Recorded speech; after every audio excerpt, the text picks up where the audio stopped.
नमस्कार, राजस्थान लाइव में आप सबका स्वागत है। मैं हूं आपके साथ प्रीति सिंह। चलिए बुलेटिन की शुरुआत करते हैं। प्रदेश में बढ़ती दुष्कर्म की घटनाओं को लेकर अब विपक्षी दल भाजपा राज्य सरकार पर हमलावर हो रहा है। पूर्व मंत्री और विधायक वासुदेव देवनानी ने कहा कि थानेदार का महिला से दुष्कर्म करना। कल आरपीएस ने महिला से असमत मांगी और आज 12 में सामने आई घटना को देखकर लगता है कि राज्य में सरकार नाम की कोई चीज नहीं है। उन्होंने कहा कि अगर इस तरह की घटनाओं पर अंकुश नहीं लगा तो हम राज्यपाल से मिलकर प्रदेश की कानून व्यवस्था में हस्तक्षेप करने की मांग करेंगे। चीज है नहीं, अपने परिसर में ही महिला का साथ दुष्कर्म किया और कल जिस तरह से जयपुर के अंदर ही एक आरपीएस ने उसके जो पीड़िता को अपने अस्मिता अपने देने के लिए मजबूर किया और इसने अस्मिता मांगी।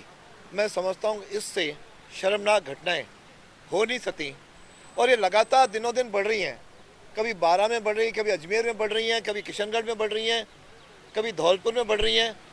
यानी मुझे लगता है कि राजस्थान में राज नाम की कोई चीज़ है नहीं। दूदू विधायक बाबूलाल नागर ने दलित और आदिवासी विधायकों की अनदेखी करने के मामले पर प्रतिक्रिया दी है। उन्होंने कहा है कि कुछ लोग दूसरों के कंधे पर बंदूक रखकर चला रहे हैं। राजनीतिक भावना से ग्रसित होकर अपने नंबर बढ़ाने के लिए इस तरह की बातें कही जा रही है। वहीं पर मुख्यमंत्री गहलोत को लेकर दूदू विधायक ने कहा है कि मुख्यमंत्री अशोक गहलोत सभी वर्गों का ध्यान रखते हैं। प्रदेश में मुख्य सचिव पहली बार दलित को बनाया गया है। अंबेडकर विश्वविद्यालय सहित दलितों को यहां पर विभिन्न सौगातें दी गई है।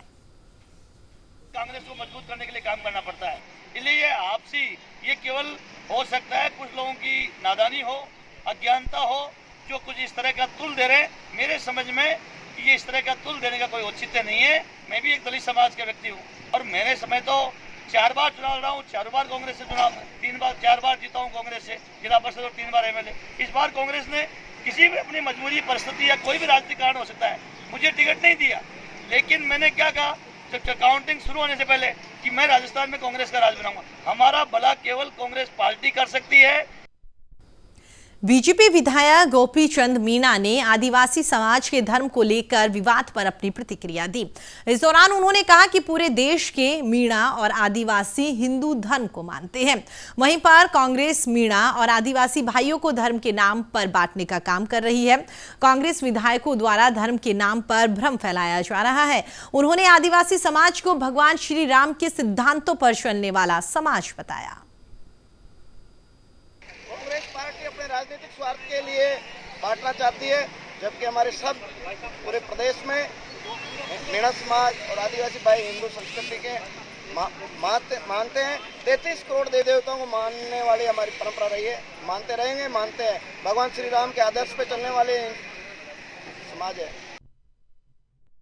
अलवर की बात करते हैं, जहां एसीबी ने बड़ी कार्रवाई करते हुए कनिष्ठ अभियंता को 20,000 रुपए की रिश्वत लेते हुए रंगे हाथों गिरफ्तार कर लिया। आपको बता दें कि आरोपी अभियंता एसीबी की कार्रवाई की भनक लगते ही यूआईटी से भागने की कोशिश कर रहा था। इस दौरान एसीबी ने आरोपी को धर दबोचा। एसीबी के एएसपी विजयपाल सिंह ने बताया है कि नगर विकास न्यास के एक ठेकेदार ने एक रिपोर्ट दी कि यूआईटी में जेईएन नवीन दुआ उसके बकाया जिलों के 3% के हिसाब से 20,000 रुपए मांग रहा है। वहीं उन्होंने बताया कि रिश्वत के रूप में 25,000 रुपए की 2 किश्त पहले दी जा चुकी है। उन्होंने ये भी बताया अभी तक परिवादी ने आरोपी नवीन दुआ का ही नाम लिया है। अगर जांच में कोई और भी नाम सामने आएगा तो उसके खिलाफ भी यहां पर एसीबी की ओर से कार्यवाही की जाएगी।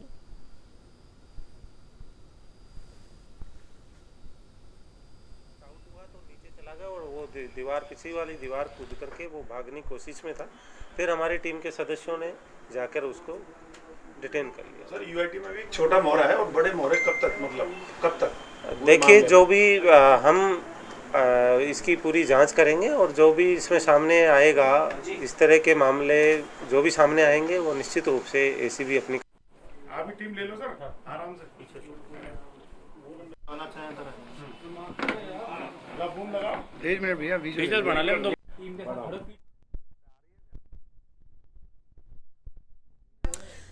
आगे बढ़ते हैं इसी खबर पर। अधिक जानकारी के लिए हमारे सहयोगी स्वदेश कपिल हमारे साथ जुड़ गए हैं। जी स्वदेश, जानना चाहेंगे क्या कुछ ये पूरा मामला है और फिलहाल कार्रवाई कहां तक आगे बढ़ी? प्रीति, बताना चाहूंगा, ये जो एसीबी ने कार्रवाई की है नगर विकास न्यास अलवर में, इसमें की संलिप्तता हो सकती है, इस पर जांच जारी है और उनके टेलीफोनों को भी चेक किया जा रहा है। वहीं इस जो ऑफिस है जेईएन का, उसमें तहकीकात की जा रही है कि इसने और कितने लोगों से इस तरह की मांग की है, क्योंकि ये 20 लाख रुपए का मामला है जिसमें इसने 3% मतलब 20,000 रुपए मांगे थे। 25,000 रुपए 2 बार ले चुका है नवीन दुआ, जो जेईएन है यूआईटी में। और जो परवादी है उसने अपने नाम नहीं, गोपनीयता के तौर पर बताया है कि इस तरह का यहाँ खेल चल रहा है कि बिल पास करने की एवज में हर अधिकारी 3% के नाम से पेमेंट लेता है। ठीक है। अभी कहीं ना कहीं इसमें कुछ बड़ा मामला बन सकता है, तो कोशिश की जा रही है कि उसकी तहकीकात करें। वहीं जो अतिरिक्त पुलिस अधीक्षक है भ्रष्टाचार निरोधक ब्यूरो के विजय सिंह, वो अभी तहकीकात में लगे हुए हैं। जी प्रीति। चलिए स्वदेश, हमारे साथ जुड़ने के लिए, तमाम जानकारी देने के लिए आपका बहुत बहुत धन्यवाद। चलिए बुलेटिन में आगे बढ़ते हैं, आपको सीधा लेकर चलते हैं राजधानी जयपुर के बीजेपी मुख्यालय, जहां पर बीजेपी प्रदेश अध्यक्ष सतीश पुनिया की ओर से प्रेस कॉन्फ्रेंस की जा रही है। उस पूरे नाटक के नायक भी वही थे, खलनायक भी वही थे,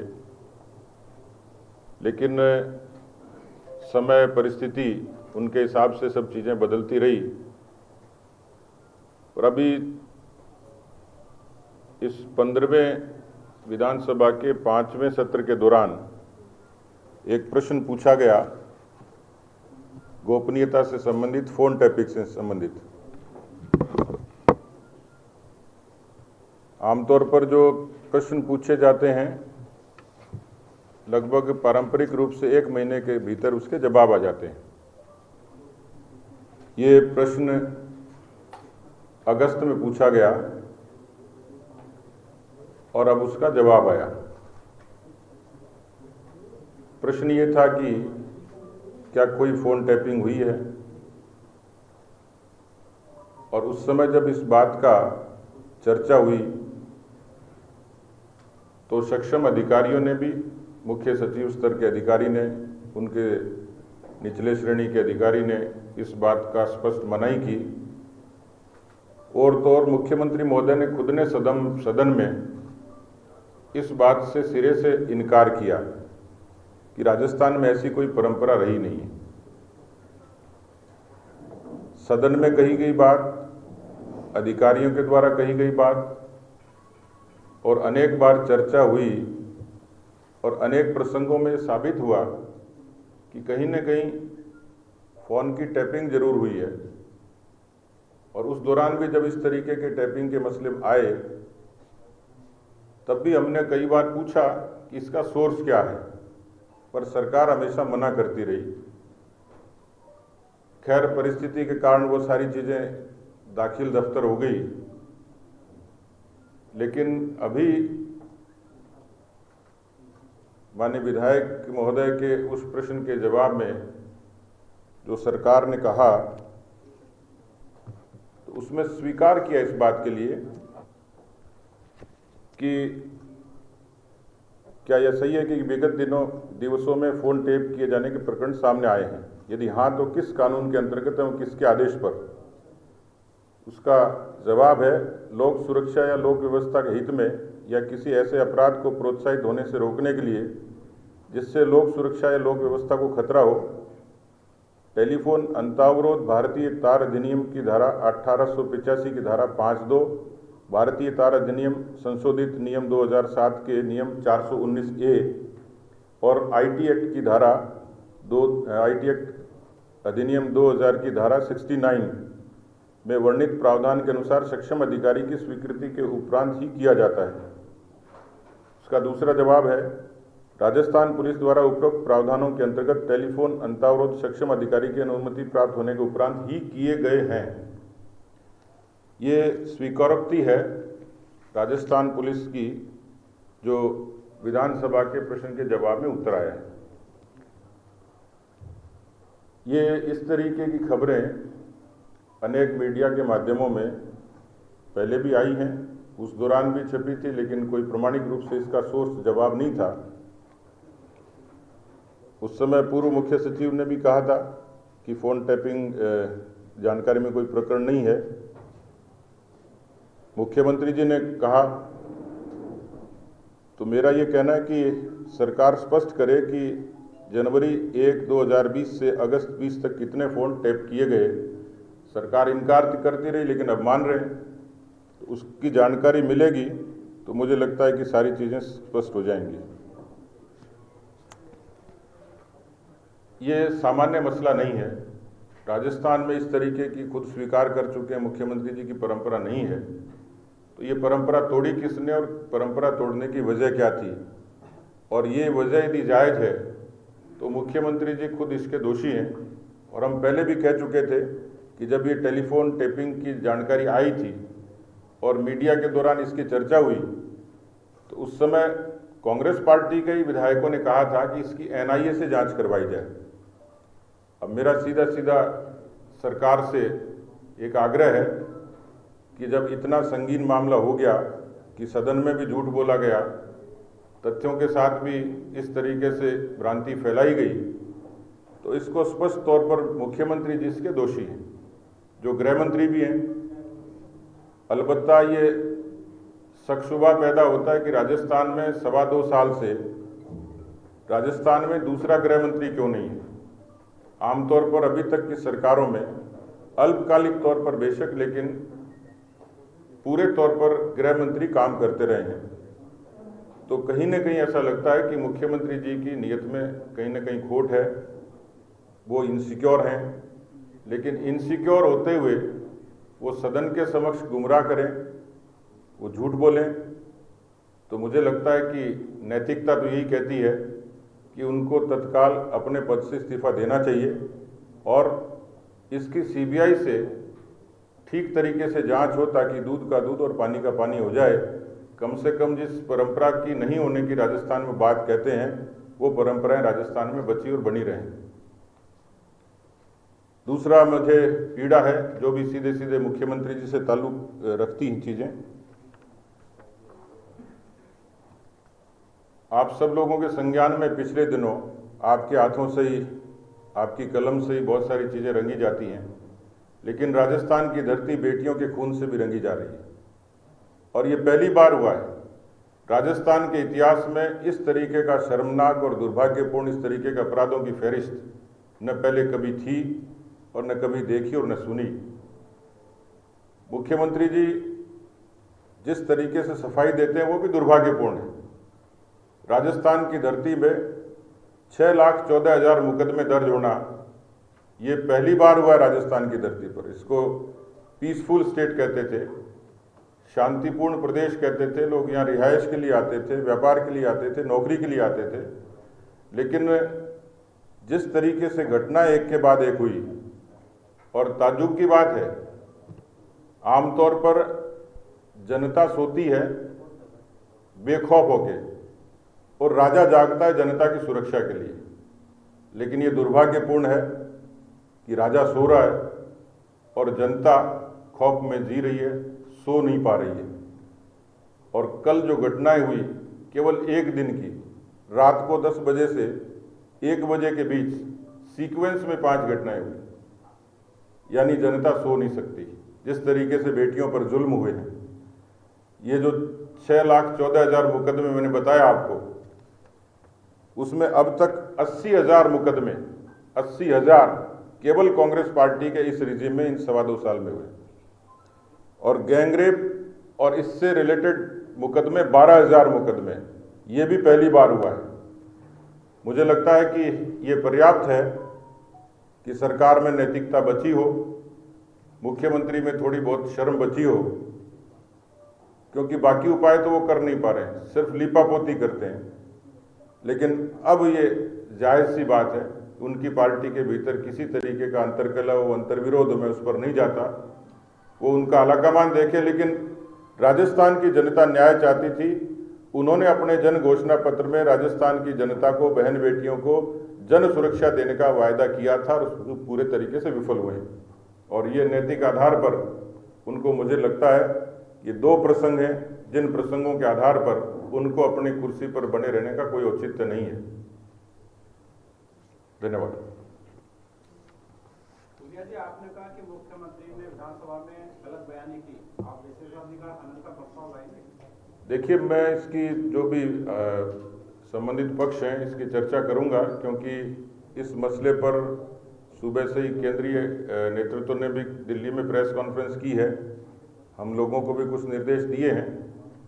जल्दी हम लोग हमारे पार्टी के जो शीर्ष नेता हैं इस पूरे मसले पर चर्चा करके जो भी पार्टी की तरफ से करने योग्य होगा वो करेंगे। ये कालीचरण जी सराफ का सवाल था, अगस्त का था, 6 महीने बाद जवाब आया है। आमतौर पर जो सवाल होते हैं जो सीधे सीधे सरकार को कटघरे में खड़े करते हैं, कई बार पूरे सत्र तक भी उनके जवाब नहीं आते हैं। सामान्य प्रश्नों की मर्यादा है कि 1 महीने के भीतर उनके जवाब आते हैं, लेकिन लगभग अगस्त से आज तक गिने तो लगभग 6 महीने होते हैं। ये सवाल भी पैदल चल के ही आया है।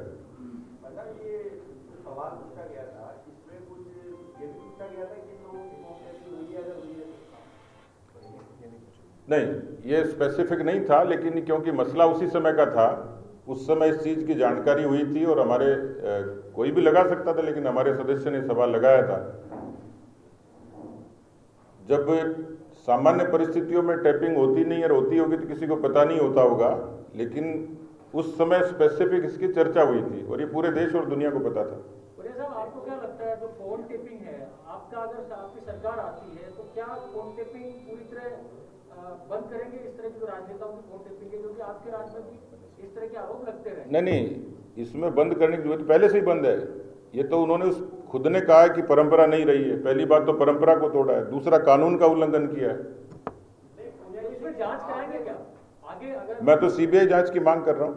इसमें लिखा होगा कि सक्षम स्तर पर इसकी मंजूरी दी गई है, गृह सचिव से मंजूरी ली गई है। सक्षम स्तर का मतलब है ऐसी होम से मंजूरी। मैं आपको वो जो आपके ध्यान में भी है, खुद चीफ सेक्रेटरी ने मना किया था कि इस तरीके की कोई हमारे पास पेंडिंग नहीं है, न हमने कोई अनुमति दी है।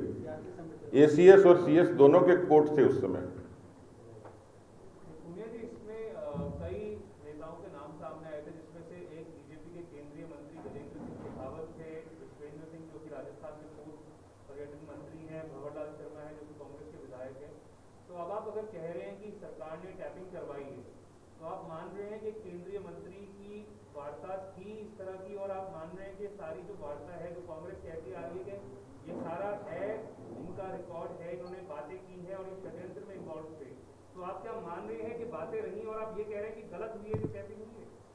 देखिए, उसको इस मसले से जोड़ने की इसलिए आवश्यकता नहीं है, क्योंकि उसके बारे में सारी चीज़ें हो चुकी और वो प्रोसेस में है ऑलरेडी। लेकिन उस दौरान मुख्यमंत्री के ओएसडी का भी आपको ध्यान हो तो नाम आया था कि ये सोर्स क्या था, कहाँ से पता लगा, उसके खिलाफ भी थानों में मुकदमे दर्ज हैं। दूसरा, एक यूट्यूब चैनल चलता है जिसपे सीधा सीधा लिंक मुख्यमंत्री के ओएसडी का वहाँ सीधे सीधे दिखता है, और आप उसको देखोगे तो आपको पता लग जाएगा किस तरीके से फैब्रिकेटेड खबरें वहाँ चलती हैं। मैंने उसको 2-3 बार टेस्ट किया है, और इसलिए उस मसले पर सारी चीज़ें, प्रोसेस, लीगल प्रोसेस, पुलिस की कार्रवाई, ये सब तमाम हो चुकी। मैं तो सिर्फ उस ओवरऑल जो टेलीफोन टैपिंग उस दौरान हुई है, चाहे वो उनके हों किन्हीं के हों, यहाँ पर जो सवाल सरकार ने जो जवाब दिया है, मैं तो स्पेसिफिक उसकी बात कर रहा हूँ कि वो सामने आए। कई विधायक अभी भी ये कह रहे हैं कि फोन टैपिंग हो रही है, और आरएलपी ने तो ये भी आरोप लगा दिया कि जो विधायक जो उस वक्त अधिकारी थे उनको मुख्य सचिव भी बनाया गया, कई जो पुराने डीजीपी थे उनको भी पद दिया है, तो वो उनका मेहनताना और इनाम था, और फिलहाल टैपिंग चल रही है। देखिए, इसमें कोई दो राय नहीं है। ये भी एस्टेब्लिश फैक्ट है कि पिछले 2.25 साल में पुलिस की भूमिका, अधिकारियों की भूमिका, सरकारी मशीनरी राजस्थान की जनता के हितों को बचाने की बजाय राजस्थान की सरकार को बचाने में उसका पूरा दुरुपयोग हुआ है। उसमें चाहे चीफ सेक्रेटरी हो, चाहे पुलिस का महकमा हो, किस तरीके से, किस अंदाज से इस पूरे लगभग साल भर के अंतराल के दौरान इस सरकार ने, मौजूदा सरकार ने पुलिस की मशीनरी को इस्तेमाल किया है। और यही कारण है कि पुलिस ऐसा लगता है कि सरकार की बंधक हो गई हो, उसके इशारे पे काम कर रही हो, और यही कारण है कि उसका इकबाल खत्म हो गया और राजस्थान में अपराधों को रोकने में उनका ध्यान कम है। मुख्यमंत्री जी को अपनी कुर्सी बचाने का ध्यान ज्यादा है। बात कर रहे हैं उसी समय के बारे में ये भी कहा जाता है कि भाजपा के एक नेता और पूर्व मुख्यमंत्री की वार्ता भी है, कई कांग्रेस नेताओं से करवाई गई थी, तो क्या लगता है कि उसकी भी कोई टैपिंग या कुछ ऐसा रिकॉर्ड हो सकता है? देखिए, मुझे तो अब क्योंकि मैंने ये साफ कहा है, इसके आगे मुझे लगता है इससे एक्सट्रीम बात हो नहीं सकती कि इस सारे प्रकरण की यदि सीबीआई की जांच होती है तो ये सारी चीज़ें सामने आ जाएंगी कि किसकी टैपिंग हुई, किसकी नहीं हुई, बिना अनुमति के हुई, किस संदर्भ में हुई, उसकी जानकारी आ जाएगी। आपको लगता है अभी फोन टैपिंग हुई? मुझे तो नहीं लगता, लेकिन बहुत लोगों को लगता है।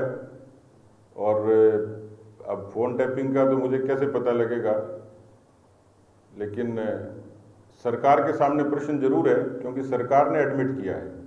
विधानसभा के सदन के किसी प्रश्न का जवाब, उससे बड़ा कोई प्रमाण हो नहीं सकता कि उन्होंने ये एडमिट किया, यानी किया है, इसका मतलब आगे भी संभावनाएं हो सकती हैं। मैंने कहा ना कि एक तो इसमें कोई बड़ी एजेंसी जांच करे, और दूसरा सदन के भीतर भी और सदन के बाहर यदि आवश्यकता पड़ेगी तो हम नेताओं से चर्चा करेंगे, उसमें क्या राय बनती है उसके आधार पर आगे बढ़ेंगे। फोन टैपिंग के समय जो डीजीपी थे उनको आरपीएससी का चेयरमैन बनाया गया, तो इसको आप किस तरह देखते हैं कि नौकरशाह तो दौड़ दौड़ के अनैतिक काम करेंगे, इस तरह के मलाइदार पद मिलेंगे? नहीं, मैं तो कह चुका हूं कि पिछले 2.25 साल का ट्रैक ये है कि अफसरशाही हो, पुलिस का बेड़ा हो, उसकी भूमिका पर सवाल उठते रहे हैं। और राजस्थान में कानून व्यवस्था इसलिए ध्वस्त हुई है कि पुलिस को अन्यथा दूसरे कामों में इंगेज किया गया, और कानून व्यवस्था को सुधारने के लिए मुख्यमंत्री जी का, जो गृह मंत्री भी हैं, उनका ध्यान कम है, उनका ध्यान अपनी कुर्सी बचाने में ज़्यादा है, और इसलिए कदाचित इस तरीके से उपकृत करने का काम भी वो करते रहे होंगे।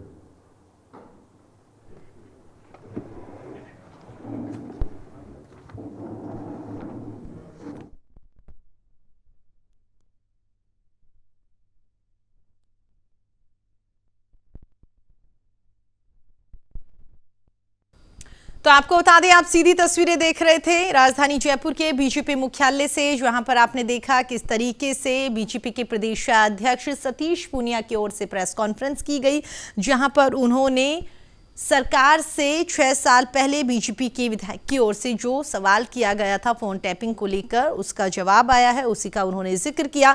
साथ ही उन्होंने जिस तरीके से प्रदेश में लगातार आपराधिक घटनाएं बढ़ती हुई नजर आ रही है, इसको लेकर भी उन्होंने मौजूदा सरकार पर जमकर निशाना साधा।